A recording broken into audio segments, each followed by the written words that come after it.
Have you ever felt uncertain about your diagnosis? You're not alone. Today, I'll share with you how to transform your uncertainty into confidence and mastery of your traditional Japanese acupuncture diagnosis. Stay tuned to uncover the secrets to elevating your Japanese acupuncture practice and patient outcomes. My name is Maya Suzuki, and I have helped countless acupuncturists go from uncertainty, from confidence and competence in their traditional Japanese acupuncture diagnosis. Just like my friend Deirdre, who started her acupuncture career uncertain of how to take TCM and to truly apply it to the patient, to completely transitioning her practice into traditional Japanese medicine and feeling 100% confident about when she approaches the patient, both with pulse, tongue, and Hara diagnosis. I currently have a very busy clinic. I have a very wide clientele, and I've also studied in Japan and also practiced in an acupuncture clinic in Japan, mainly with fertility and the expat situation. Now, my very first clients, when I very first became a practitioner, were like water. They ran right in and ran right out. No joke, I was completely unconfident in my skill despite having studied in Japan, apprenticed in Japan. I totally didn't think I could live up to my teachers and the expectations of the patient, and I was just really nervous. So today I want to take your practice and help you get you out of that space so you can help more clients. Now, before we get into this video, please do like, subscribe, and hit the bell to be notified of future videos all about traditional Japanese acupuncture and moxa bastion. Now, to get straight into it, the most important thing to build your confidence is, of course, knowing the differences between traditional Chinese medicine and traditional Japanese medicine, because you have to be able to explain this to your client. Now, in traditional Chinese medicine, to sum it up very quickly and in a neat little box, and I'm sure there's going to be situations that don't apply to this, don't get angry with me, but traditional Chinese medicine is a very protocol-based medicine. So it's not as capable of being transitioned straight to the patient on the table in front of you. Instead, often what you have to do is kind of help fit the patient in front of you into this neat little box that traditional Chinese medicine gives you in these specific categories. Now, traditional Japanese medicine, on the other hand, first of all, there's hundreds of different styles within traditional Japanese medicine, so I'm definitely making a summary here of all of those traditional Japanese medicine styles. You are looking at the patient in front of you, you are palpating that patient, you are seeing where the live points or the active points are for that patient, and then you're applying different theories, both channel theory, point theory, sometimes herbal theory, and also, of course, Zong Fu theory, and you're combining those together to look for specific areas on the body to change things, or to help the body, of course, change things, I should say. So a really great example is in my style of Yashinomichi, we used the Shang Henlun and several other books to help to direct our acupuncture and moxa bastion practice. And because of that, Hara diagnosis is a huge piece of our medicine. And so we don't simply look at the pulse and say, oh, this is liver yang rising, or even in Japanese morning therapy, they might say spleen deficiency. We're going to say, oh, this is spleen deficiency probably, but on top of that, their middle jiao is very deficient. There is cold in the lower jiao. Maybe they have Kyokyo-kuman or Shinkahiko, or like we're going to give a more 3D image of the body and say, in relation to that, we're going to take our points and our meridians according to this, and this helps to guide our hands, and then we're able to say, great, in those areas, these points are the live points, and we're going to treat them according to how those live points present.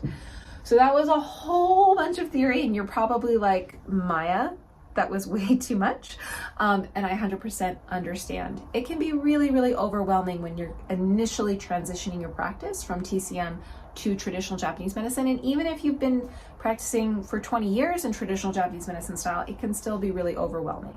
And that's because you haven't found all the pieces to the puzzle. And so what that ends up doing is it gives you the jack of all trades and master of none syndrome. And I like to talk about this because it's a really unfortunate part of the acupuncture industry as a whole worldwide, where we take a lot of individual courses that aren't really connected. And so we get a lot of little techniques, but we don't really have a way to put that information together. So a really amazing way to build your confidence in this medicine, truly transition your practice, is to simply find a mentor and continue with that mentor as you build the pieces of the puzzle. So foundations, application, and elevation is what I like to talk about. You need to build a strong foundation and make sure all the pieces of your foundation are strong within it. And then you need to build upon applying that to the patient. And then once you really feel like you have those foundational aspects down pat, you're able to apply them really well, you need to work on elevating your practice. Now, I understand that that's really difficult for a lot of people because not everyone has a mentor in their location. So if you don't have a mentor in your location, you can definitely contact me at ShinKyu University and see if my program is a good fit for you. But there's also some things that you can do on your own. The very first thing that you can do is to start studying Hara diagnosis. Now, Hara diagnosis, or the palpation of the chest and abdomen, depending on the style, it might be just the abdomen. There's a few books written in English on it. Some written by Nigel Doss are quite good. Dr. Butch Levy, I think, is a great bedside beginner's manual. Some of his beginner's books are really, really good. And you can get some of these books and start to study the visual representation of what is physically happening in the body. Now, what that physical representation is going to be doing is giving you an image in your mind of what 3D is happening inside of the body, and that's going to really help to direct your practice. Now, even farther, another step on this is to say, great, I understand what's physically happening in the abdomen and inside the body cavity. Now, what meridians are flowing through that area, and what points in particular help that meridian influence that place? Maybe I should look there to do some treatment. Other things that are extremely important in developing your traditional Japanese medicine practice is really taking into consideration the visual cues that the patient gives you. Now, not all of us are seeing acupuncturists, some of us are blind, and if you are partially blind or blind, I really want you to put even more emphasis on what you feel with your hands. Those of us who do have our sight, we can both benefit from our sight and the visual cues of the body, but also from what our hands are palpating. So take into consideration both of those things. They are very, very important, and they can teach you a lot about the patient without ever having your teacher in the room, because then the patient is going to become your number one teacher, which is always really nice to have. Now, something that I cannot stress enough is the role of continual case studies in your confidence building. It's really, really important for you to have a client that you're able to see consistently and continually take notes on and make case studies on, and then make sure a community of your peers, so people who are studying the same information as you, are reviewing your case studies. Now, something I see a lot of acupuncturists go wrong with, and they hop into a random acupuncture group and they say, I have a really hard case, let's say rheumatoid arthritis. I have this really, really hard case. What would you do? And they kind of like throw it to the community to ask for questions, and people are like, we're gonna do tone style, we're gonna do this, we're gonna do that, we're gonna do this. And it becomes really, really confusing because not everybody in the community has had the same study as you had. So it's really important to find a community. Like, for example, within ShinKyu University, I ask these students to bring up case studies quite frequently, but all of the people within the community have had the same background study and foundation to pull from, so we're able to give really good answers and also understand the answers that everybody else are giving without a lot of confusion. Now, coming back a little bit to palpation, I already talked about Hara diagnosis, but it's really important just to develop your palpation on a whole. I highly recommend not only taking classes online and getting books about palpation and understanding it, but you're also going to want to go to a lot of hands-on classes that emphasize palpation. A lot of the classes, in fact, all of the classes that I offer are probably 70 to 80% palpation based. So that's one of the main things that we're focusing on. Some tips and tricks on what to commonly feel for is that you're going to want to start to get a clear boundary in your mind between what really is deficiency on the body and what really appears as excess.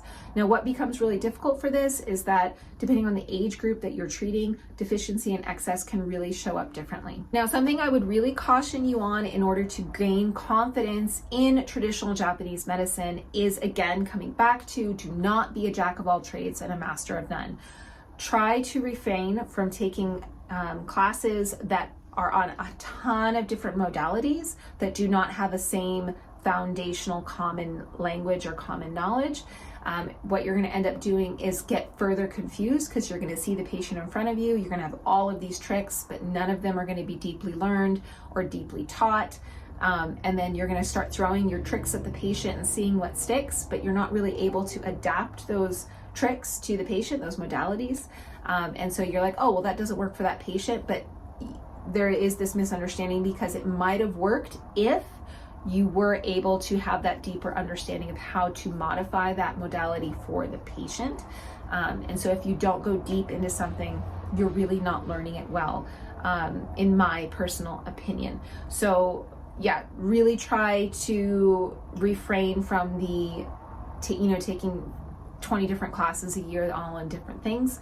Really try to go deep into something and study it well. Now, of course, one of the places that you can get that done is here at ShinKyu University. Within my platform, we have both online studies, weekly online live study groups, Facebook community, and in-person study groups to build upon your knowledge one step at a time, no matter where you are in the world. So if that sounds like something that you're really interested in and sounds like something that would really benefit your practice, I highly suggest setting up an interview. ShinKyu University is a online mentorship and in-person mentorship program, but it is only interview only. So you do have to interview and just make sure it's a good fit for your practice. There is a link to set up that interview in the description box below. You can also just comment apply in the comments and I will get back to you and help you set up that interview time. So to truly become a confident traditional Japanese medicine practitioner, despite the style that you are practicing, the one common thread of all of the things that I've just given you is to really develop your hands, create a strong palpation-based practice, and study one thing and study it really well, ideally with the same person, so that way you're having continued learning throughout your career without having gaps or leaps to another topic that perhaps you weren't prepared for and that you don't have connections to.